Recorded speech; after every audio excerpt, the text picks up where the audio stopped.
90% of serotonin is produced in the digestive tract.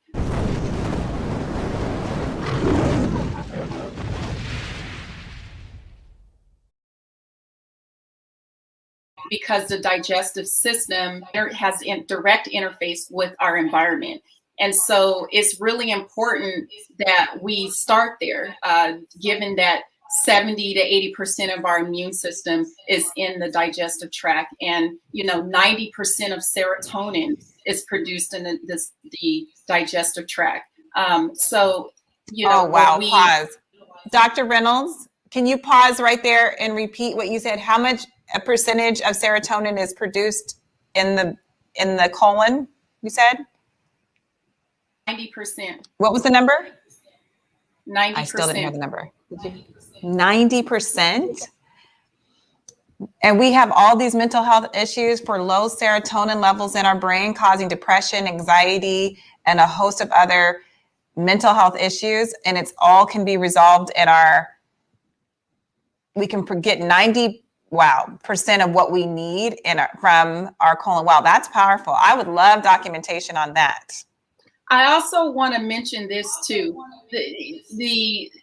Since we're talking about serotonin, production, serotonin, dopamine, all of the neuropeptides that impact mood and behavior, they require vitamins B6 and magnesium and zinc for their synthesis. So if you are depleted of these basic nutrients, your body will not be able to synthesize and produce and even transport some of these important biomolecules. So it's really important. Again, that's why, part of the reason why I'm a naturopath, to be honest with you, because part of our curriculum is to delve deep into biochemistry and the relationship of how our environment influence, the physiology of our body at a basic level, the cellular level, and understanding the role of nutrition and how nutrients impact physiology is really important, especially if you're trying to,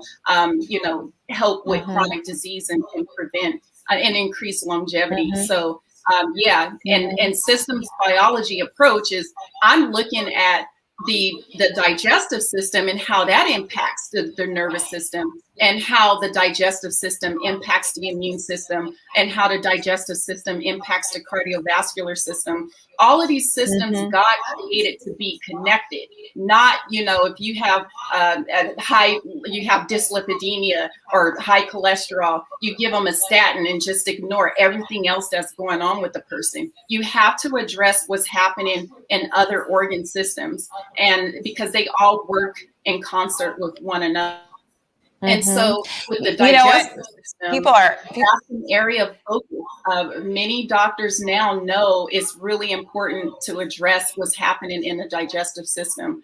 I can't stress that enough. So, so when I work with patients, I'm looking at their digestive health and health. And one thing I usually do for people, I have them do a comprehensive stool analysis, because it allows me to give more insight into what's actually happening in their digestive tract in terms of what bacteria are there, do they have any parasites or fungus. We do have fungus that naturally inhabits the digestive tract, but it's when it over-proliferates, it becomes a problem. And the over-proliferation becomes an issue when there's an imbalance, what we call dysbiosis.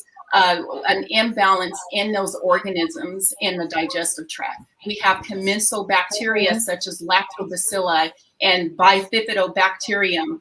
In these particular species, for example, lactobacilli, and we're going to talk about how you can improve your digestive health utilizing the most first line intervention for digestive health are the use of probiotics. But we're going to talk about how to use them and who's a candidate for probiotics. And so, because there's some people who should not be using probiotics. And so really? In the context of the immune system, Lactobacilli plantarum species of bacteria was shown in studies to reduce the common cold. Bififido or Lactobacilli rhamnosus is actually shown to improve the gut lining and reduce inflammation. And also, it's been shown to reduce HSV, herpes simplex virus clearance, this particular strain of Mm-hmm. bacteria.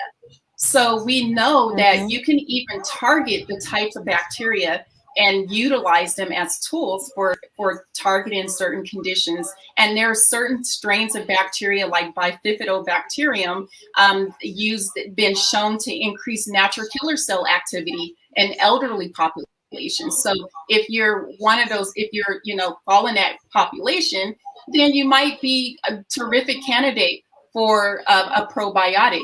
Or if you've had a long-standing history of antibiotic use, you will be a candidate of a probiotic. I think doctors, if they're prescribing antibiotics, they should co-treat with a probiotic, because a lot of times they kill off everything, and so we need to replenish the digestive tract and restore the health and balance to the microflora